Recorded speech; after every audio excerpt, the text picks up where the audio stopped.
Assalamualaikum warahmatullahi wabarakatuh. Good morning. Hello, how are you my student? Hari ini waktu kita pembelajaran bahasa Inggris. Tapi sebelumnya Bu Nur mau ucapin selamat buat kalian karena kalian sudah naik kelas 6. Itu tandanya belajar kalian harus lebih ditingkatkan lagi, nggak boleh malas-malesan. Meskipun kita belajar dari rumah tetap semangat.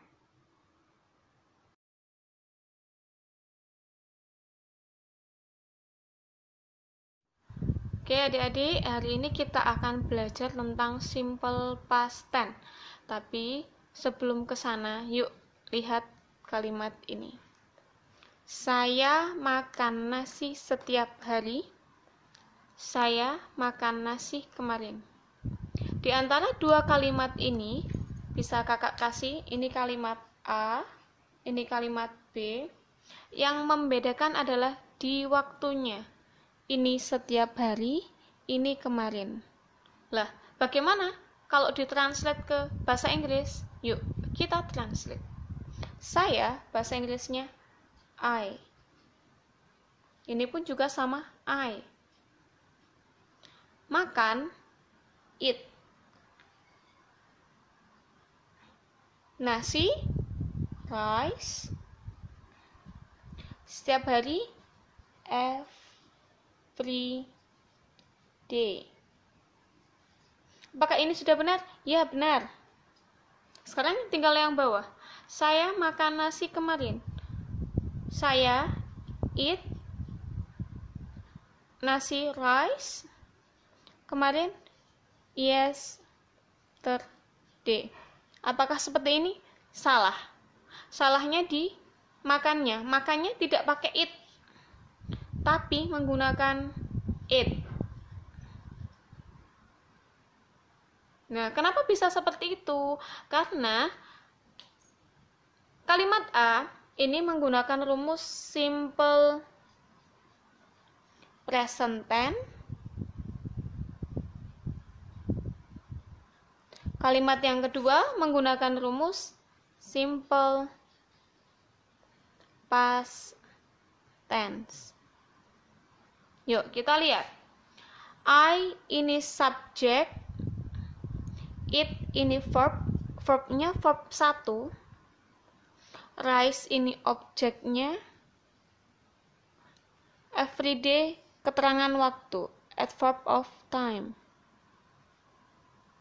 Sekarang kalimat yang kedua. I ini subjek juga, it ini verb, tapi bukan verb 1, verb 2. Rice itu objek, yesterday itu keterangan waktu atau adverb of time. Jadi kesimpulannya, perbedaan dari simple present tense sama simple past tense itu terletak di verbnya. Yang simple present tense pakai verb 1, yang simple past tense pakai verb 2. Selain itu juga yang membedakan di adverb of time-nya, keterangan waktunya. Ya, ini everyday, ini yesterday, itu yang membedakan. Ada lagi yang lain selain ini ya, nanti kita jelaskan.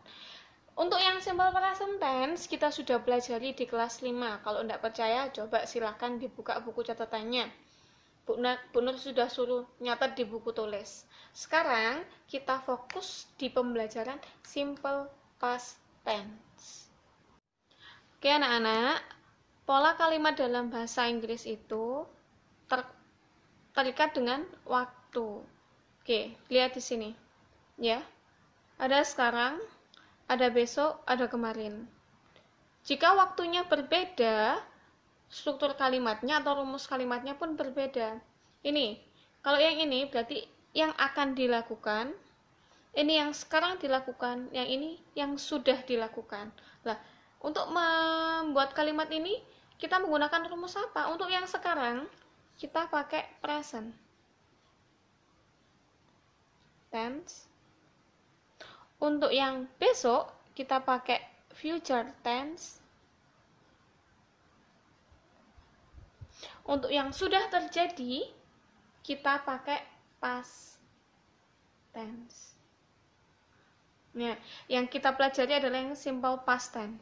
Jadi kesimpulannya adalah past tense ini adalah pola kalimat yang menyatakan kegiatan yang sudah dilakukan atau telah dilakukan di masa lampau. Jadi, simple past tense ini untuk membuat kalimat yang sudah dilakukan. Keterangan waktunya atau adverb of time yang sering dipakai adalah yesterday. Artinya apa? Kemarin ya. Last month, bulan lalu. Last year, tahun lalu. Ya, pokoknya yang lalu itu biasanya dipakai untuk past tense. 2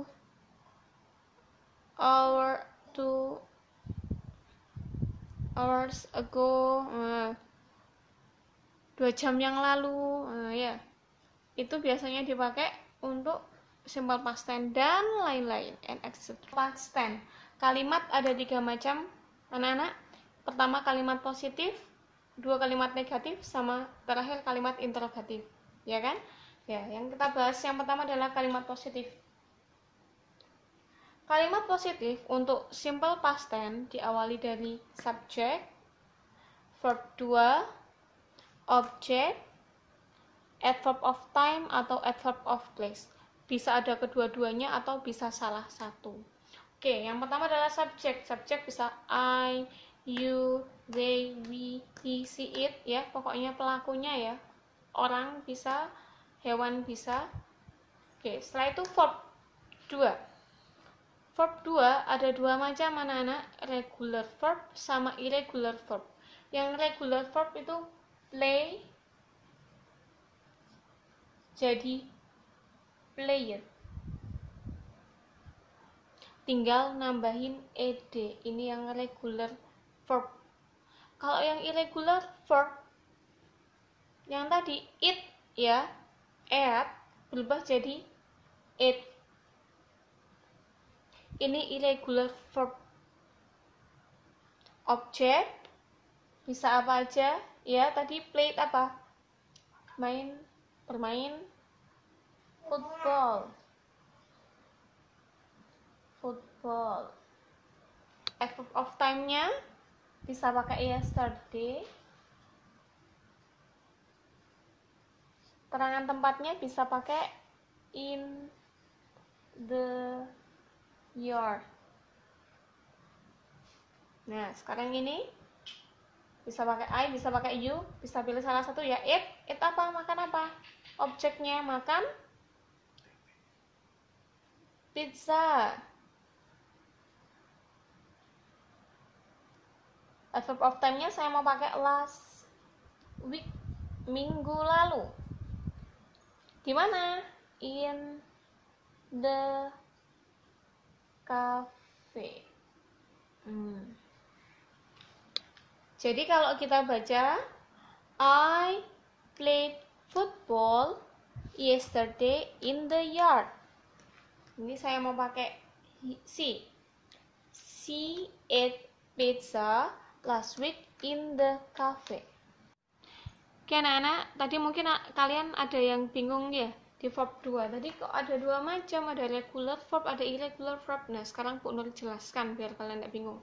Verb 2, there are 2 kind, ada 2 macam, regular verb sama irregular verb.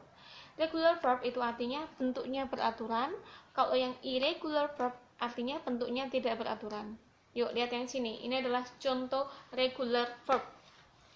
Verb satunya play. Verb 2-nya jadi played. Verb satunya visit. Verb 2-nya jadi visited. Verb satunya watch. Verb 2-nya jadi watched.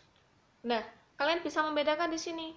Verb 1 berubah jadi verb 2 hanya dapat imbuhan ed. Ini pun juga dapat imbuhan ed, ini pun dapat imbuhan ed.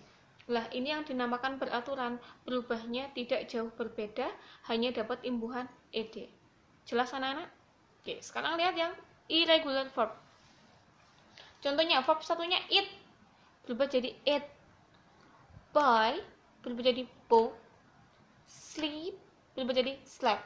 Ada lagi go, pergi ya, verb 2-nya went. Nah, perubahan dari verb 1 ke verb 2 tidak beraturan. Ini yang disebut irregular verb. Bu Nur, bagaimana bisa tahu ini regular verb atau irregular verb?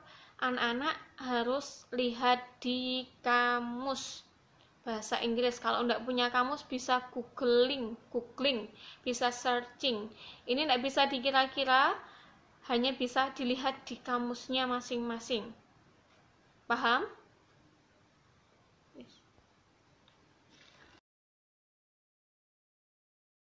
Oke anak-anak, ini pembelajaran kita pada hari ini. Jika ada yang belum paham, bisa japri ke nomornya Bu Nur. Bisa ditanyakan, nanti Bu Nur akan jelaskan. Cukup pertemuan pada hari ini. Sampai jumpa pertemuan yang akan datang. See you next time.